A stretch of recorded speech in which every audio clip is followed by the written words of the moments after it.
Right Pawan, దాదాపుగా parliament నుంచి 141 మంది ప్రతిపక్ష ఎంపీలను సస్పెండ్ చేశారు స్పీకర్. అండ్ దీనికి సంబంధించి ఎక్కడికక్కడ నిరసన ప్రదర్శనలు చేయాలి అని చెప్పేసి ఇండియా కూటమి నిర్ణయం తీసుకుంది. నిన్న సమావేశం కూడా నిర్ణయించింది. సమావేశంలో అసలు ఎలాంటి నిర్ణయాలు తీసుకున్నారు, సో ఏమేం చర్చించుకున్నారు అనేది మనం ఒకసారి చూద్దాం. పార్లమెంట్ నుంచి 141 మంది ప్రతిపక్ష ఎంపీలను సస్పెన్షన్ పై ఈ నెల 22వ తేదీన దేశవ్యాప్తంగా నిరసన ప్రదర్శనలు నిర్వహించాలని ఇండియా కూటమి నిర్ణయించింది. ఎంపీల సస్పెన్షన్ ను ఖండిస్తూ ఏకగ్రీవంగా తీర్మానాన్ని ఆమోదించింది.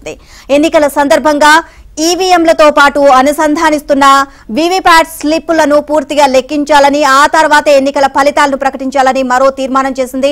లోక్సభ ఎన్నికలు సమీపిస్తున్న తరుణంలో సీట్ల పంపకాలపై ఈ నెలాఖరులోగా రాష్ట్రాల స్థాయిలో నిర్ణయం తీసుకోవాలని, దానిపై పార్టీల జాతీయ నాయకత్వం జనవరి 2వ వారం నాటికి తుది నిర్ణయం తీసుకోవాలని నిర్ణయం తీసుకుంది. 5 రాష్ట్రాల అసెంబ్లీ ఎన్నికల నేపథ్యంలో కొంతకాలం పాటు స్తబ్దుగా ఉన్న ఇండియా కూటమిలో విపక్ష ఎంపీల సస్పెన్షన్ తో తిరిగి కదలిక మొదలైంది.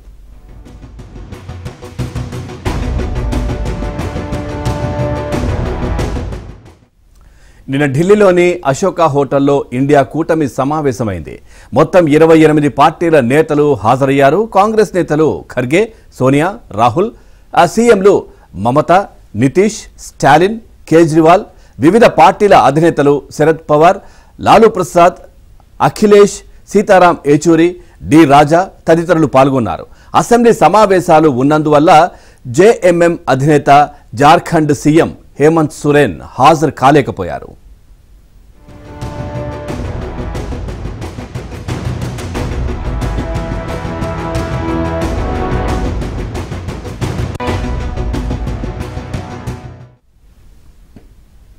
మూడు గంటలకు పైగా జరిగిన సమావేశంలో పలు అంశాలపై చర్చించారు. ముఖ్యంగా ఈవీఎంల పనితీరుపై నేతలు తీవ్రమైన సందేహాలు వ్యక్తం చేశారు. ఈ మేరకు ఒక తీర్మానాన్ని ఆమోదించారు. ఇప్పుడున్న ప్రక్రియ ప్రకారం ఓటరు ఓటు వేశాక వీవీప్యాట్ స్లిప్స్ ఓ బాక్స్ లో పడుతుంది. అలా కాకుండా ఆ స్లిప్ ను ఓటరుకు అందజేయాలని మేము ప్రతిపాదిస్తున్నాం. ఆ స్లిప్ ను ఓటరు స్వయంగా పరిశీలించి తన చేతులతో డబ్బాలో వేయాలి. ఆ తర్వాత ఫలితాల ప్రకటన సందర్భంలో వీవీప్యాట్ స్లిప్లను అన్నిటినీ లెక్కించాలి. దీనివల్ల ఎన్నికల నిష్పక్షపాతికపై ప్రజలకు పూర్తి భరోసా కలుగుతోంది అని ఆ తీర్మానంలో పేర్కొన్నారు. ఇప్పుడున్న నిబంధనల ప్రకారం అసెంబ్లీ ఎన్నికలైతే ఒక నియోజకవర్గంలోని ఏదైనా 5 పోలింగ్ బూతులు, లోక్సభ ఎన్నికలైతే నియోజకవర్గంలోని ప్రతి అసెంబ్లీ సెగ్మెంట్ లోనూ ఏవైనా 5 పోలింగ్ కేంద్రాల్లోని వీవీప్యాట్లను లెక్కించాల్సి ఉంది. ఇదే అంశానికి సంబంధించి మరిన్ని అప్డేట్స్ మా ఢిల్లీ బ్యూరో చీఫ్ కృష్ణని అడిగి తెలుసుకుందాం. కృష్ణ, ఎక్కడికక్కడ ఇండియా కూటమి దేశవ్యాప్తంగా నిరసన ప్రదర్శన చేయాలి అని చెప్పేసి తీర్మానం చేసుకున్నట్లుగా తెలుస్తోంది. సో 141 మంది ప్రతిపక్ష ఎంపీలను సస్పెండ్ చేయడంతో సో దీనికి సంబంధించి ఓవరాల్ గా అప్డేట్స్ ఏంటి? నిన్న జరిగినటువంటి ఇండియా కూటమి సమావేశానికి 28 పార్టీలకు సంబంధించినటువంటి నేతలు హాజరయ్యారు. ఈ సమావేశంలో చాలా కీలకమైనటువంటి నిర్ణయాలు తీసుకున్నారు. ఇందులో ప్రధానంగా కొన్ని తీర్మానాలను కూడా ఆమోదించడం జరిగింది. అందులో మీరు చెప్పినట్లుగా వీవీప్యాట్లకు సంబంధించినటువంటి తీర్మానం ఈ యొక్క ఎన్నికలు ఓటరు ఈ బ్యాలెట్ పైన తన ఏదైతే బ్యాలెట్ ను ఉపయోగించిన వెంటనే వీవీప్యాట్ తనకు అందేలాగా చేయాలి ఓటర్కు. ఆ తర్వాత అతను ఓటరు స్వయంగా బాక్స్ లో వేస్తారు. తర్వాత అవసరమైతే వాటిని కూడా లెక్కించాలన్న దాంతో పాటు దేశవ్యాప్తంగా 8 నుంచి 10 సమావేశాలు నిర్వహించాలని కూడా ఇందులో నిర్ణయం తీసుకున్నారు. ముఖ్యంగా ఈ యొక్క బీజేపీకి వ్యతిరేకంగా ఈ సమావేశంలో కొన్ని నిర్ణయాలు తీసుకోవడం జరిగింది. దేశంలో ఉన్నటువంటి ఈ దేశ ప్రధానిగా ముందుగా ప్రధాని అభ్యర్థి ఎవరు అన్నది కూడా నిర్ణయించాలనుకున్నారు. అయితే అలాంటి ప్రకటన చేయవద్దంటూ ఖర్గే వారిచ్చారు. కానీ ఖర్గేని ప్రధాన అభ్యర్థిగా నియమించాలని కూడా ముందుగా ఈ ఇండియా కూటమి సభ్యులంతా భావించారు. తమ ప్రధాన అభ్యర్థిని ప్రకటించేందుకు దశలో ఇండియా కూటమి సిద్ధమైంది. ప్రధాన అభ్యర్థిగా కాంగ్రెస్ అధ్యక్షుడు మల్లికార్జున ఖర్గేని ప్రకటించాలని నిర్ణయించారు. కానీ ఆ మేరకు పలువురు సీనియర్ నేతలు ప్రతిపాదించినప్పటికీ కూడా అలాంటి ప్రకటన చేయవద్దంటూ ఖర్గే వారించారు. ముందుగా సమిష్టిగా పోరాటం చేద్దాం, ప్రధాని ఎవరన్నది తర్వాత నిర్ణయిద్దామని ఖర్గే వారించడం జరిగింది. అందులో ఆ తర్వాత ఈ తీర్మానాలను చేయడం జరిగింది. సుమారు 3 గంటల పాటు ఈ యొక్క ఇండియా కూటమి 4వ భేటీ జరిగింది. ఇటీవల జరిగినటువంటి 5 రాష్ట్రాల ఎన్నికల ఫలితాలు, దేశంలో నెలకొన్నటువంటి తాజా రాజకీయ పరిణామాలు, పార్లమెంట్ లో చేసుకున్నటువంటి ఘటనలు, భవిష్యత్ కార్యాచరణపై ఈ నేతలంతా చర్చించారు.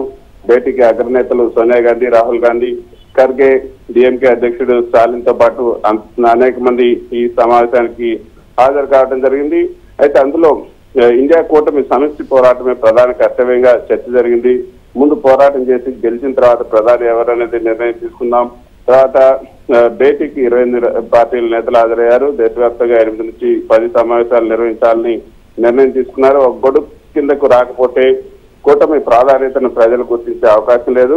అధికార బీజేపీకి వ్యతిరేకంగా దేశవ్యాప్త నిరసనలు, ఆందోళనలు చేయాలని కూడా ఏకగ్రీవంగా నిర్ణయించాయి. పార్లమెంట్ నుంచి 142 మంది ఎంపీలను సస్పెండ్ చేయడాన్ని కూడా ఇండియా కూటమి నేతలంతా ఖండించారు. ఎంపీల సస్పెన్షన్ అప్రజాస్వామికం అని కూడా ఈ తీర్మానం కూటమి తీర్మానం చేసింది.